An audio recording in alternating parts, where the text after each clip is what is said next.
Good afternoon. Sorry for the very delayed start today. The President spoke earlier today with Kentucky Governor Matt Bevin and offered his deepest sympathies and condolences to the victims of the attack at Marshall County High School. We are preparing to leave tonight for Switzerland, where the President will be attending the World Economic Forum. Director Cohn and General McMaster did a great job previewing that trip to all of you yesterday, so I won't add too much more to their remarks. The President is very much looking forward to delivering the message to the world that America is open for business and that there is no better time in history to invest and create jobs here in the United States. As you all know, this week is National School Choice Week. Secretary DeVos has been a strong leader on this issue for many years, and she was doing a great job leading the charge at the Department of Education. The President released a proclamation officially declaring this National School Choice Week. To maintain our global leadership and strengthen our modern economy, he wrote, "America's education system must prepare students for the unforeseen challenges of the future by giving parents more control over their children's education. We are making strides toward a future of unprecedented educational attainment and freedom of choice." During National School Choice Week, I encourage parents to explore innovative and educational alternatives, and I challenge students to dream big and work hard for the futures they deserve. I also urge state and federal lawmakers to embrace school choice and enact policies that empower families and strengthen communities. On the nominations front, we were pleased to see the Senate confirm the President's highly qualified nominee to chair the Federal Reserve, Jerome Powell. We're also pleased that the President's HHS Secretary nominee, Alex Azar, cleared his final procedural hurdle in the Senate on a bipartisan basis. We look forward to Mr. Azar's confirmation so we can continue working to lower healthcare costs and increase the quality of care for all Americans. Finally, before taking your questions, I'd like to deliver a statement and update regarding the path forward on immigration. Last fall, the White House sent Congress a list of the core reforms necessary to fix our immigration system. These reforms were assembled in coordination with frontline law enforcement officers and career public servants who know what is necessary to keep America safe. Since that time, President Donald J. Trump and his administration have hosted dozens of meetings with Republican and Democrat leadership and rank-and-file members of the House and Senate to discuss these reforms and find a bipartisan path forward. Based on these negotiations, the White House will release a legislative framework on Monday that represents a compromise that members of both parties can support. We encourage the Senate to bring it to the floor. This framework will fulfill the four agreed-upon pillars: securing the border and closing legal loopholes, ending extended family chain migration, canceling the visa lottery, and providing a permanent solution on DACA. After decades of inaction by Congress, it's time we work together to solve this issue once and for all. The American people deserve no less. And with that, I'll take your questions. Zeke. Thanks, sir. For your first on that immigration announcement, does that legislative framework you said is a permanent solution for DACA, does that include a path to citizenship for the recipients? Well, if I told you now, it would kind of take away the fun for Monday. We will, again, as I said, be rolling out some of the specifics of the framework of that legislation that we'd like to see on Monday. I'm not going to get ahead. I'm not going to go any further than we have in laying out the principles we already have over the last several days. And separately, you mentioned the Davos trip. Secretary Mnuchin made some news over there earlier today when he said that when he supported that he was pleased to see that there was a weaker dollar. And that was a break from previous Treasury secretaries. Does that reflect accurately the President's view of U.S. currency? Look, currently we have a very stable dollar because of how well the U.S. is doing, and it's as powerful as it's ever been, and therefore it's the reserve currency of the world, and that's the official position of the White House. Cecilia? It's not the weak. It's not. So the White House prefers a strong dollar versus a weaker dollar? Again, we believe in free-floating currency. The President's always believed in that, and we have, like I said, a very stable dollar in large part to how well the U.S. economy is doing right now. Cecilia? Does the President make a habit of asking career government officials their voting habits? Not that I'm aware of, no. Did he ask Andrew McCabe how he voted? Look, the President and Andrew McCabe have had limited and pretty non-substantive conversations. I can't get into the details of what was discussed. I wasn't there. There are widespread reports of his retirement. We're making sure that we're focused on the FBI and DOJ is serving all Americans fairly and efficiently, and we're going to move forward from there. But that's kind of a yes or no question. He did or didn't ask. I wasn't in the room. I don't know what was discussed. I know he didn't ask me, so I can tell you that. Pamela? But does the president trust the FBI and the people who work at the FBI? He certainly has 100% confidence in Director Wray, and that's why he put him there. He feels like he is the right person to lead the FBI. As I've said many times before, he has confidence in the rank and file members of the FBI. We're not going to let a few bad actors tarnish the entire group. But that's why Director Wray is there, and he feels like any changes that need to be made, he will make those changes.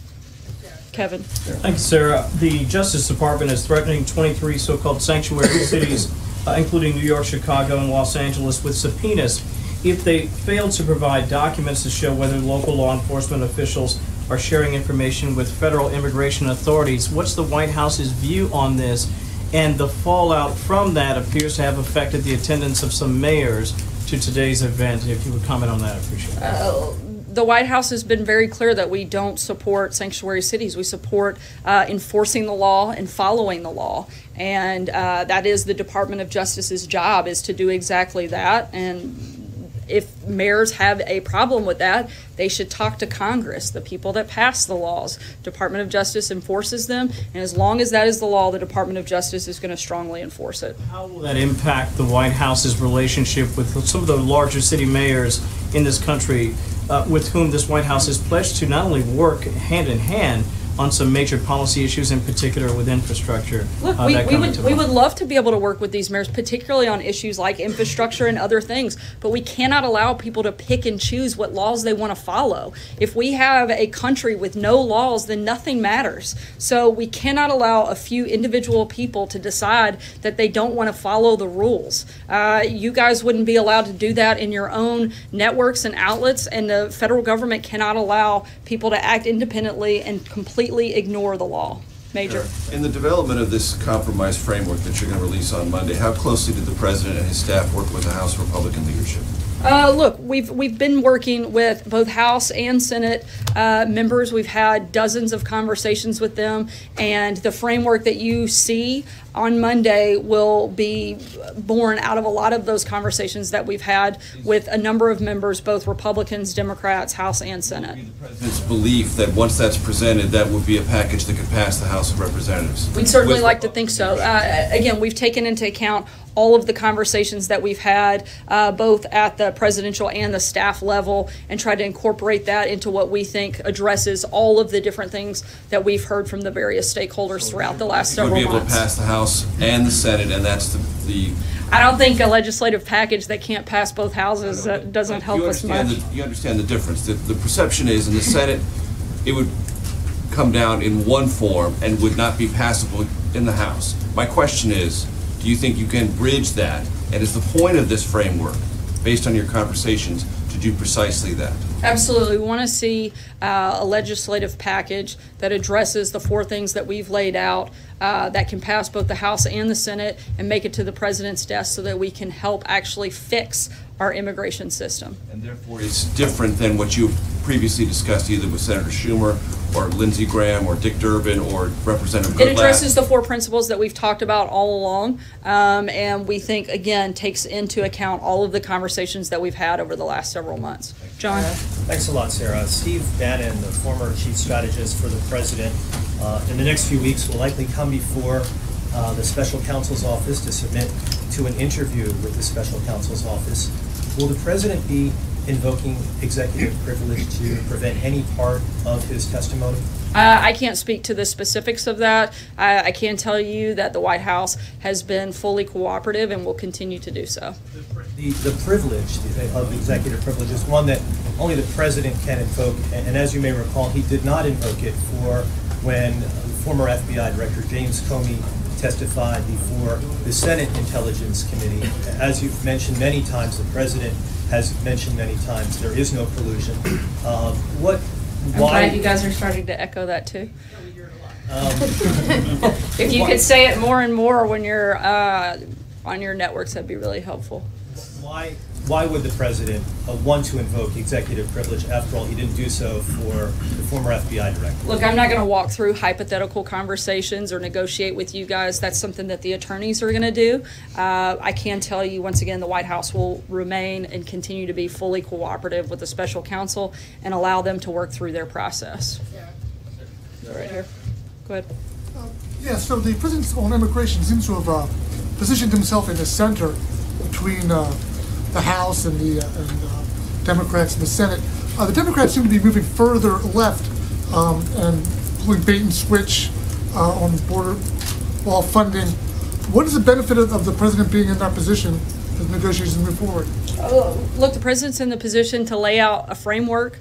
There's nothing currently on the table that addresses all of the concerns that we feel like brings all of this various stakeholders to the table, like this framework does. And the president wants to lead on this issue, and that's exactly what we're going to do, and you'll see more details of that on Monday. Kristen? Thanks.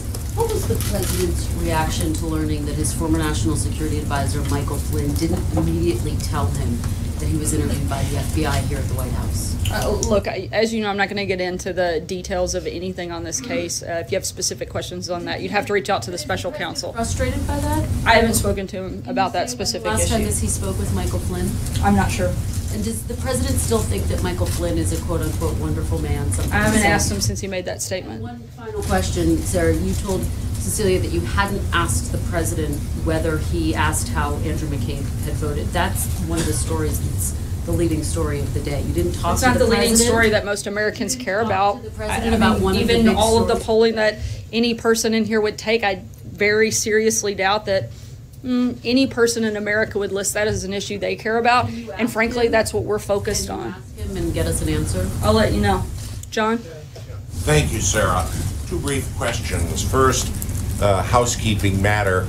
It has been reported unofficially that the president will host French President Emmanuel Macron and his wife at his first state dinner coming up this April, I believe. Will you confirm that President Macron will be his guest and make a state visit here? Yes, I can confirm that that will be the first state visit. The date is still being finalized, and we don't have that yet done, but as soon as we do, we'll certainly let you know. And my other question is, recently, district courts in Moscow have ruled that Mr. Navalny, the dissident against the Kremlin, will not be allowed on the ballot, and he repeatedly has run into efforts that have kept him from having a competitive election against President Putin. Does the White House have any feelings about that and about the Russian elections? I'll have to get back to you on that one. Fred? Thanks, Sarah. Two questions. First, could you comment on the president nominating Charles Reddick to be the IRS commissioner? We don't have any personnel announcements on that front at this point. Okay. And another question. In light of the fake news awards last week, wanted to ask, there's been some reports about how the EU Commission has set up a panel to investigate fake news. Other European democracies, allies, have set up panels to look into fake news, saying that they're trying to protect democracy. This has some people concerned about governments actually looking in, deciding what's truth and not true. Can you say, in light of what the president has talked about in fake news, that this is not something the U.S. government should ever do? Look, we certainly believe in a free press, but we also believe in a fair and accurate press. Hunter? Thank you, Sarah.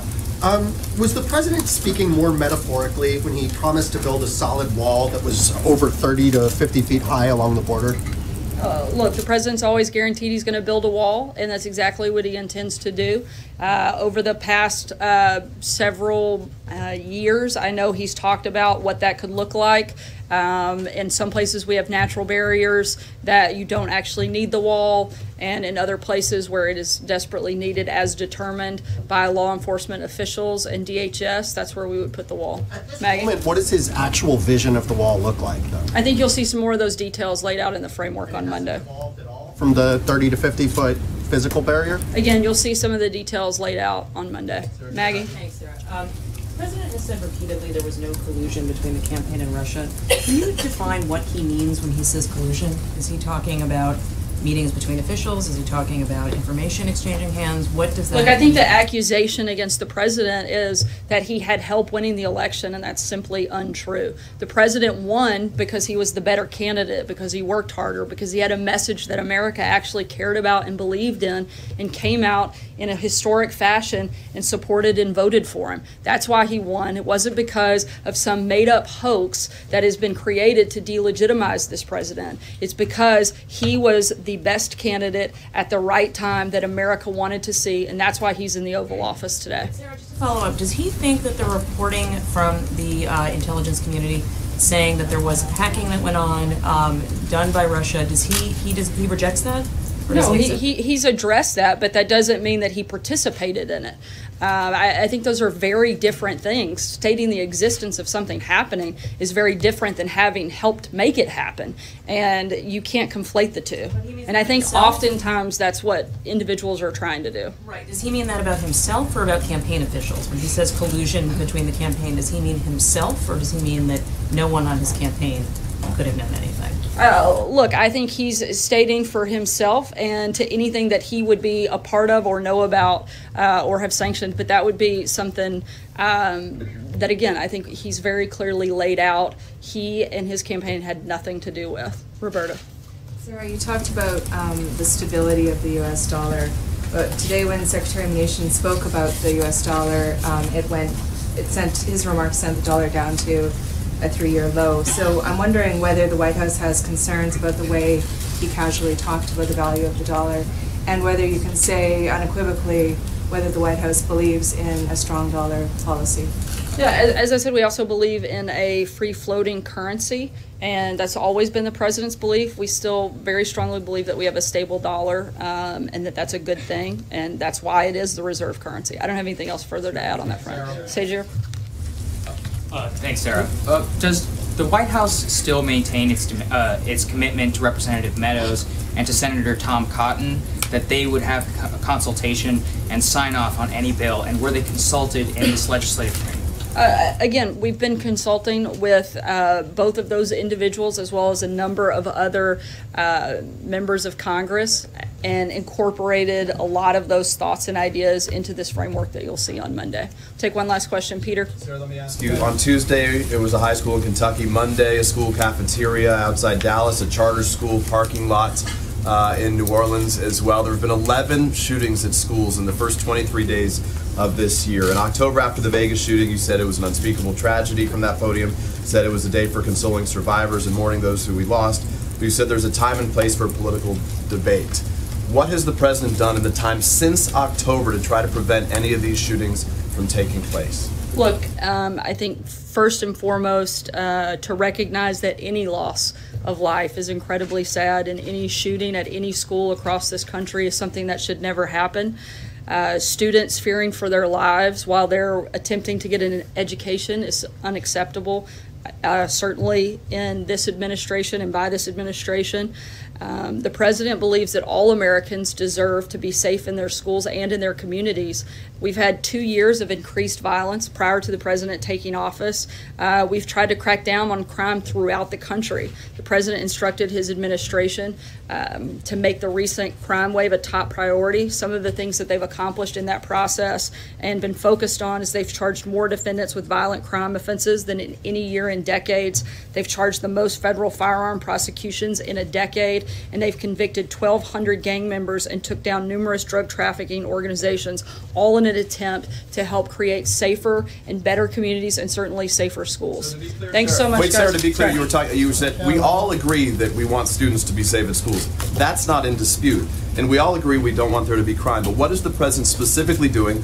You guys said at the time today was not the day, but we should have these policies. I just read off a lot of the things that he's doing. We should have the policy conversation. So the question is, what is the policy the president's willing to pursue or actively direct others to pursue to help make sure that these students are safe? Look, I know the Department of Justice instructed ATF to do a thorough review on a number of firearm provisions. That is ongoing, and it will be submitted to the Office of Management and Budget. We're going through that process. That policy review and that policy discussion is taking place. At the same time, the President has instructed the Department of Justice to crack down and make the crime wave that took place long before the President ever came into office a major priority. And you're seeing that happen. You're seeing a Department of Justice that is being active, empowering its law enforcement to crack down on crime. And that's what those results that I just read out to you show, is that they're putting a focus on that. Shootings seem to be their own category. We agree we don't want crime. I think they're part of a crime wave, absolutely. I don't think you can completely separate the two.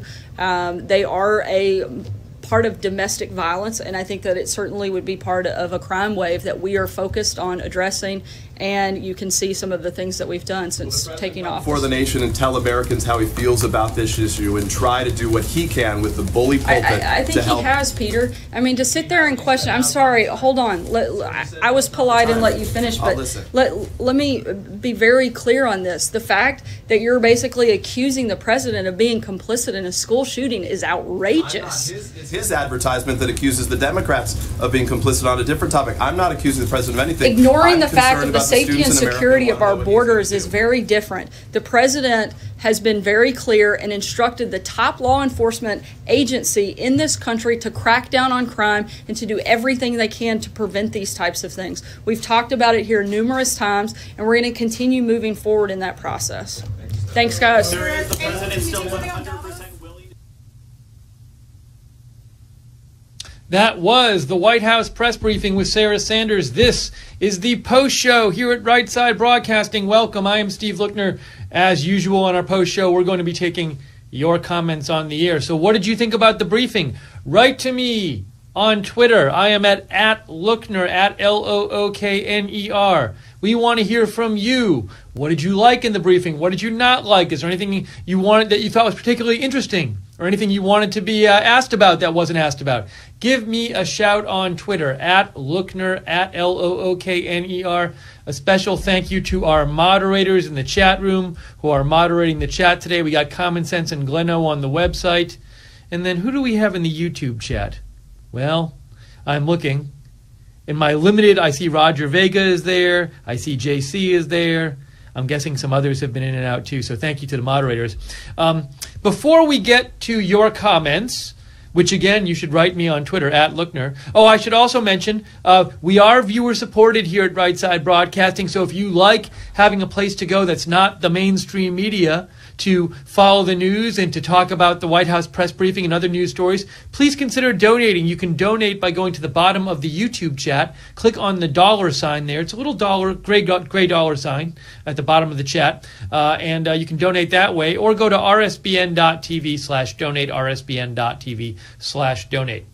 One piece of news, this wasn't like a very newsy, lots of new news briefing. I will say two things that I thought were notable. Maybe the one piece of new news is that Sarah Sanders said that on Monday the White House is going to release a legislative framework about what they're going to propose for immigration reform.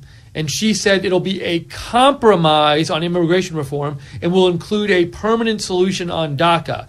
Now, if I had to guess, given everything the White House is saying, what they release on Monday will probably be some version of, we want a bill that allows DACA dreamers to permanently stay in the U.S. but doesn't offer them citizenship, but also proposes a border wall, end to the visa diversity lottery, and end to chain immigration or chain migration. However, I always forget what it's labeled. I think it's called chain migration. And that would be really nothing different from what they've been proposing. I guess something people are going to be extra focused on Monday when they come out with this is, what specifically do they say, if they say specifically, do they want the solution on DACA to be? I'm guessing it will not be citizenship, but what will it be, like permanent residency status or something like that, or renewable status? So we'll look for that on Monday. So that was like one new thing that happened. And also, one other thing that happened, but before I say that, I have to give thank you. We got a couple donations. First of all, Tia Marie gave a donation and said, #release the memos. No memo questions today in the briefing. We had 3 yesterday, none today. So thank you, Tia Marie. And also, thank you to Batfly, gave an incredibly generous $133.70 donation. Maybe that is a symbolic number, but that's very, very generous of you, Batfly. We will use that to help stay on the air and bring you more news. So thank you so much. And he says, give this man a tip.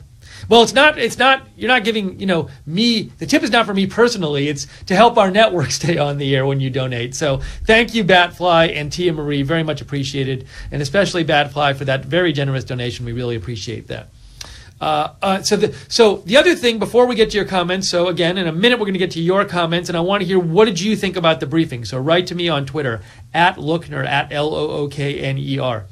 The other interesting piece of news today that was mentioned in the briefing but it was out before the briefing, but it was talked about in the briefing, it was confirmed in the briefing, is that President Macron of France has been invited for the first official state visit under President Trump's administration. Now, a number of world leaders have visited President Trump in the United States, but this will be the first official state visit. And with that, what the difference is, when you have a state visit, there's all this ceremony involved. Like, one of the things involved is they have this big White House dinner, and lots of luminaries come, probably some celebrities, and it's all kind of glamorous and fancy. I mean, I don't know how President Trump will do it, but past presidents have done it like that. I'm sure it'll be quite an event.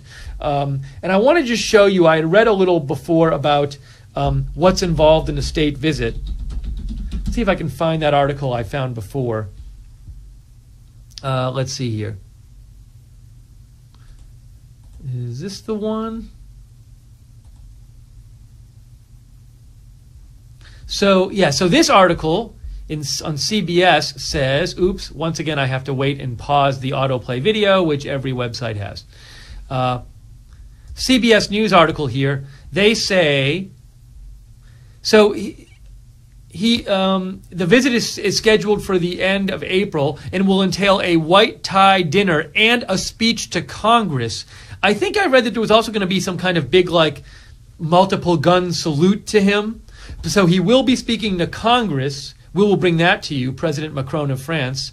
And there will be a big dinner at the White House. Let me see, does this say anything more about it? Oh, I think this is the article I was looking for. Trump is the first U.S. president in decades to wrap up his opening year without offering anyone a state visit. So there have been no state visits so far. And it says, the designation means, this is from Real Clear Politics, by the way, this article. The designation means Macron will be welcomed with a showy arrival ceremony on the White House lawn, including a 21-gun salute, followed by private meetings with Trump and a joint news conference before, so they'll have a news conference, we'll bring you that live. And also Macron will be the guest of honor at a glitzy state dinner, typically attended by hundreds of guests and meticulously planned by the First Lady. So we look forward to hearing more and seeing more about that. That'll happen in April. All right, so let's see if you guys have written any comments. Please write to me with your comments about the press briefing @Lookner. And a quick thank you. Joey Fountain made a donation. Thank you, Joey. And said, the questions the press pool asks are so repetitive. No questions about release the memo. Love you guys at RSBN. Thank you, Joey, and thank you for your donation. That's what helps us keep us on the air, so thank you. Okay, let me see if you have comments. Rob Starkey writes in, these press briefings are pointless. Same old fake news questions. Why don't they say DACA is unconstitutional? What does the president plan on doing about it? Why do the Democrats think it's okay to allow illegal immigrants in? And what about California letting them vote? So that is from our viewer, Rob Starkey. Thank you for writing in.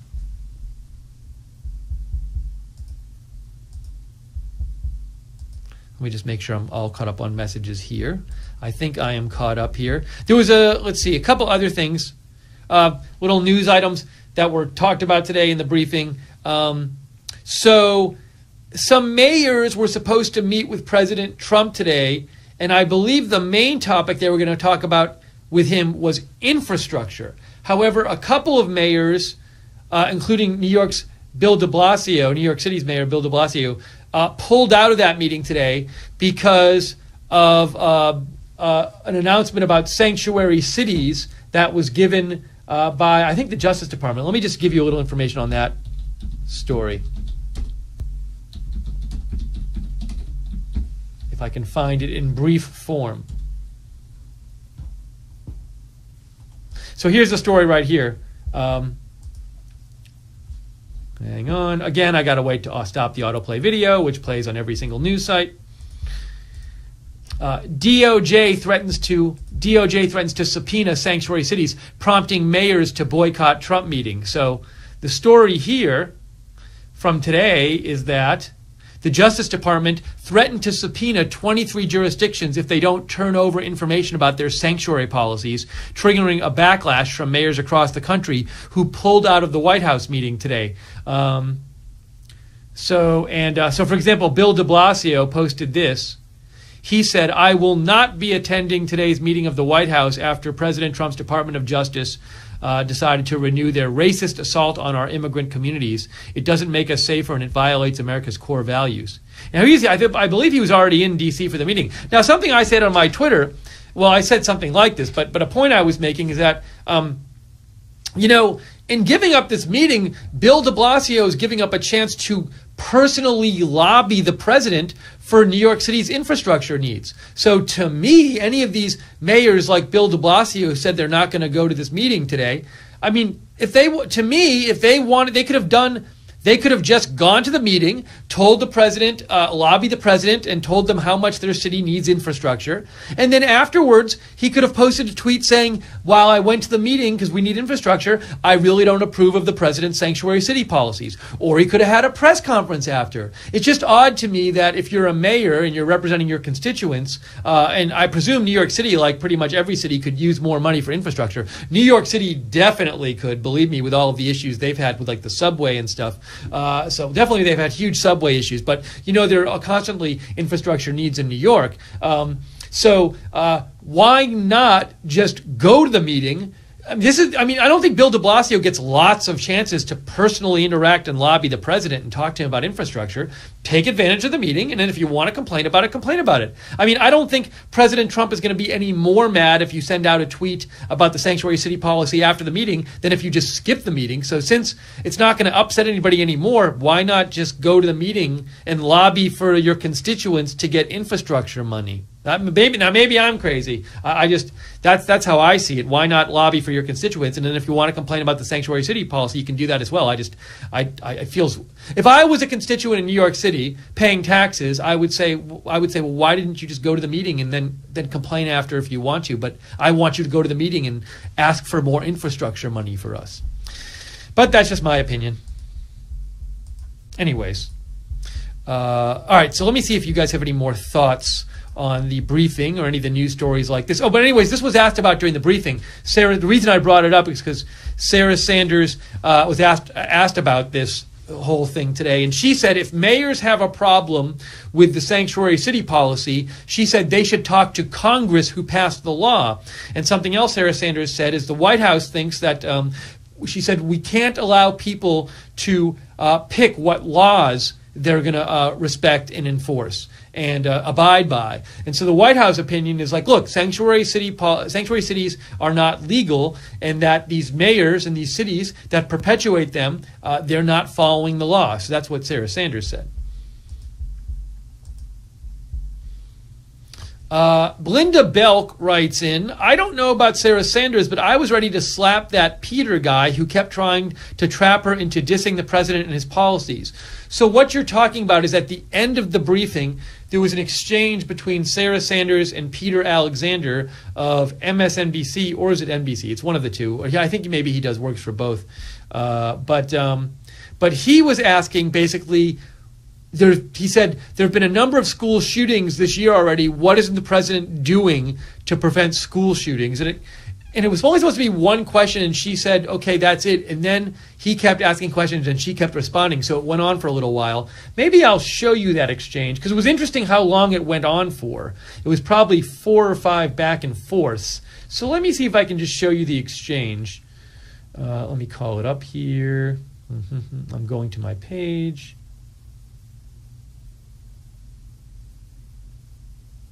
Almost there. I see it. Okay, so here we go. Here's this. All right, that's our page. Let me just go a little forward. Members of Congress and incorporated a lot of those thoughts and ideas into this framework that you'll see on Monday. Take one last question, Peter. Sir, let me ask you, on Tuesday, it was a high school in Kentucky. Monday, a school cafeteria outside Dallas, a charter school parking lot in New Orleans as well. There have been 11 shootings at schools in the first 23 days of this year. In October, after the Vegas shooting, you said it was an unspeakable tragedy from that podium, said it was a day for consoling survivors and mourning those who we lost. You said there's a time and place for political debate. What has the president done in the time since October to try to prevent any of these shootings from taking place? Look, I think first and foremost, to recognize that any loss of life is incredibly sad, and any shooting at any school across this country is something that should never happen. Students fearing for their lives while they're attempting to get an education is unacceptable. Certainly in this administration and by this administration, the president believes that all Americans deserve to be safe in their schools and in their communities. We've had 2 years of increased violence prior to the president taking office. We've tried to crack down on crime throughout the country. The president instructed his administration to make the recent crime wave a top priority. Some of the things that they've accomplished in that process and been focused on is they've charged more defendants with violent crime offenses than in any year in decades. They've charged the most federal firearm prosecutions in a decade, and they've convicted 1,200 gang members and took down numerous drug trafficking organizations, all in an attempt to help create safer and better communities and certainly safer schools. Thanks so much. Wait, Sarah, to be clear, you said we all agree that we want students to be safe in schools. That's not in dispute. And we all agree we don't want there to be crime. But what is the president specifically doing? You guys said at the time today was not the day, but we should have these policies. I just read off a lot of the things that he's doing. Policy conversations. So the question is, what is the policy the president's willing to pursue or actively direct others to pursue to help make sure that these students are safe? Look, I know the Department of Justice instructed ATF to do a thorough review on a number of firearm provisions. That is ongoing, and it will be submitted to the Office of Management and Budget. We're going through that process. That policy review and that policy discussion is taking place. At the same time, the president has instructed the Department of Justice to crack down and make the crime wave that took place long before the president ever came into office a major priority. And you're seeing that happen. You're seeing a Department of Justice that is being active, empowering its law enforcement to crack down on crime. And that's what those results that I just read out to you show, is that they're putting a focus on that. Shootings seem to be their own category. We agree we don't want crime. I think they're part of a crime wave, absolutely. I don't think you can completely separate the two. They are a part of domestic violence, and I think that it certainly would be part of a crime wave that we are focused on addressing, and you can see some of the things that we've done since taking office. For the nation and tell Americans how he feels about this issue and try to do what he can with the bully pulpit I think he has, Peter. I mean, to sit there and question, I'm sorry, hold on. I was polite and let you finish, but let me be very clear on this. The fact that you're basically accusing the president of being complicit in a school shooting is outrageous. His advertisement that accuses the Democrats of being complicit on a different topic. I'm not accusing the president of anything. Ignoring the fact of the safety and security of our borders is very different. The president has been very clear and instructed the top law enforcement agency in this country to crack down on crime and to do everything they can to prevent these types of things. We've talked about it here numerous times, and we're going to continue moving forward in that process. Thanks, guys. So that was interesting. It was the last question.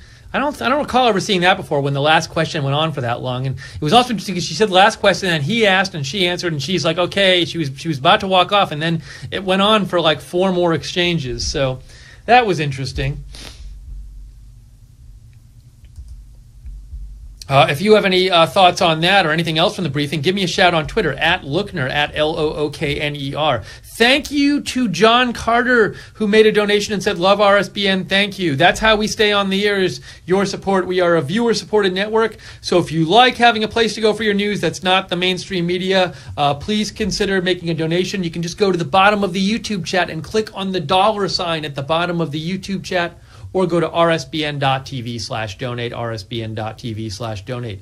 Don't forget to subscribe to us on YouTube and click the notifications bell when you do to get notified when we're coming on the air. Follow us on Facebook, Right Side Broadcasting, and on Twitter at RSB Network. And thanks to our moderators, JC, Barbara, Braille, Roger, Vega in the chat room today. Thank you, thank you. And Common Sense and Gleno on the website.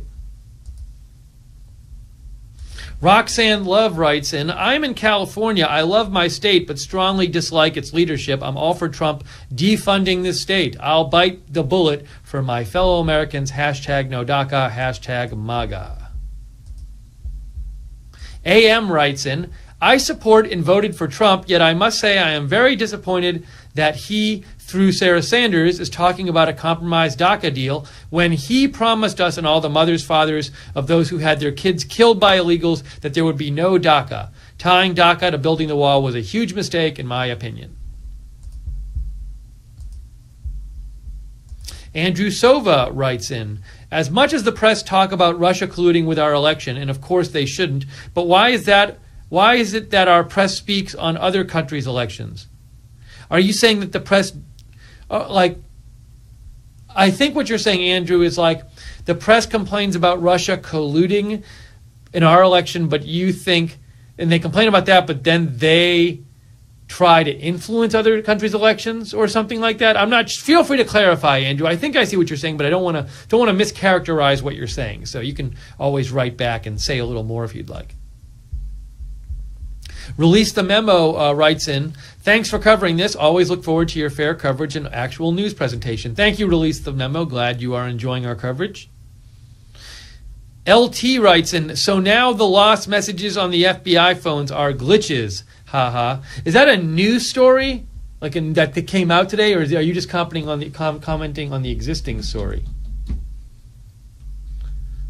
I'm looking this up right now. These are the. Oh, this is the story I think that you're referring to, LT. Hang on. Is there any way for me on this page to shut off the autoplay? Autoplay off. Okay, that's on that page. Thousands. This is from Fox News Today. Thousands of FBI cell phones affected by glitch that lost Strzok page text, officials say. So it says, thousands of FBI cell phones were affected by the technical glitch that the DOJ says prevented 5 months' worth of text messages between FBI officials Peter Strzok and Lisa Page from being stored or uploaded into the Bureau's archive system, federal law enforcement officials tell Fox News. The missing messages have been at the center of a storm of controversy on Capitol Hill after the DOJ notified congressional committees that there's a gap in the records between December 14th last year and May 17th this year. Strzok and Page are under scrutiny after it was revealed that the former Robert Mueller team members exchanged a series of anti-Trump texts during the presidential campaign. It's a bit odd that thousands of FBI cell phones weren't saving their messages as they should be for 5 months. Not a week, not a month, not a few days. 5 months. 5 months. It's 5 months. Almost half a year.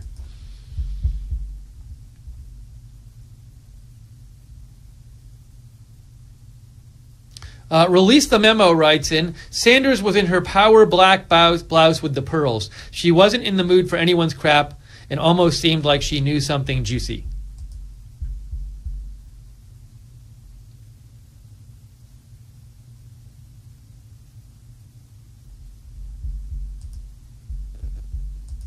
Andrew says that's exactly what he meant. Thank you, Andrew. All right, glad we clarified that, Andrew Sova.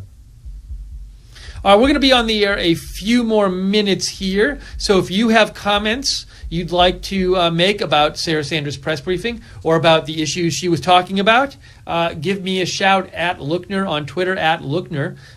By the way, President Trump is traveling to Davos, Switzerland tonight for the World Economic Forum, where he'll be for a couple days. He is going to make a major speech there on Friday, and we will be bringing that to you live, unless there's some weird thing where they're not showing it. But as far as I'm aware, that will be carried live, and we will bring that to you on Friday. I don't have an exact time for you, but you should be sure to tune in for that. And What else was I going to say? Yeah, if there's other stuff from Davos we can bring you, we will bring you that.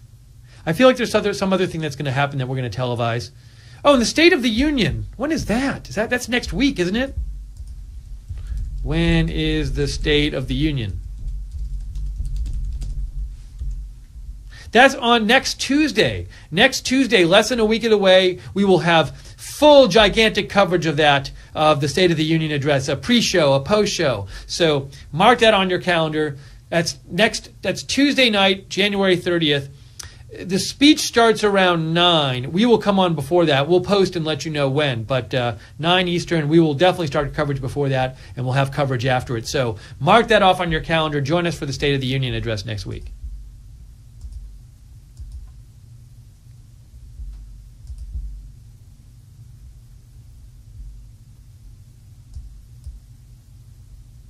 See if there's anything else I wanted to mention about the briefing at all. I mean, there were some different questions. Anything. Oh, she was asked, there's a story that came out, I think, yesterday, where a story that claimed that President Trump asked the assistant head of is it deputy head of the FBI, McCabe, if he, in a meeting, how he voted, and some people were... the reporter said to Sarah Sanders, did the president ask McCabe that? And she just said, I wasn't in the room, so I don't know.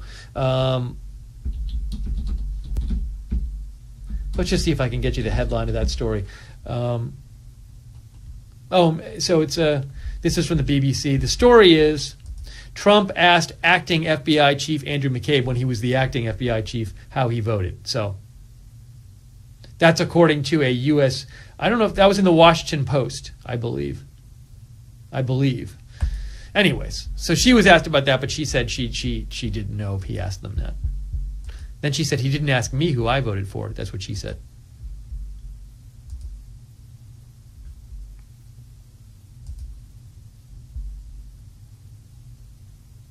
Pete Tudsbury sent me the link to the Fox story I just read too. Thank you, Pete Tudsbury. AM wanted us to know that Governor Jerry Brown of California just signed a bill to allow illegals with driver's licenses to vote. That's not true. He did not sign that bill. You can't vote if you're not a citizen.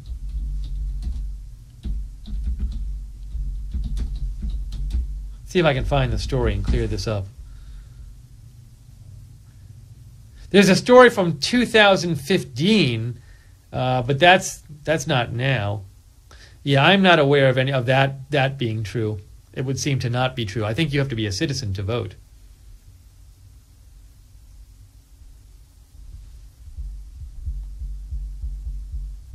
If you find a recent link, AM, feel free to send it to me.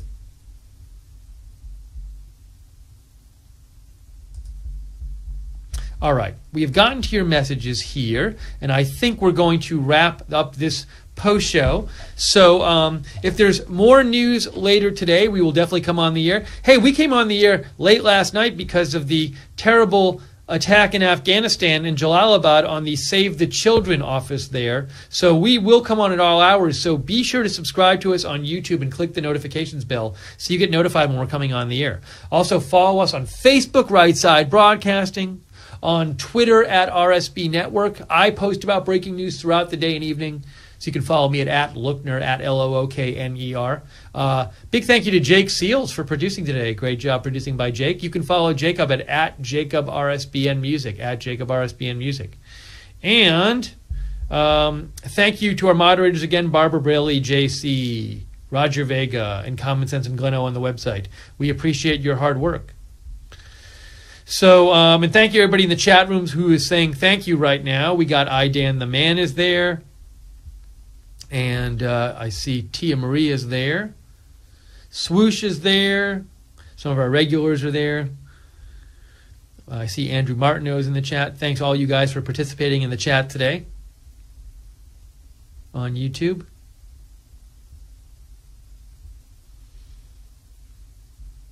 Who else we got? Arret is in there. Light Switch is there. Bob See Your Uncle is in the chat room today. Sheared wheel bearing, thank you. DM, thanks.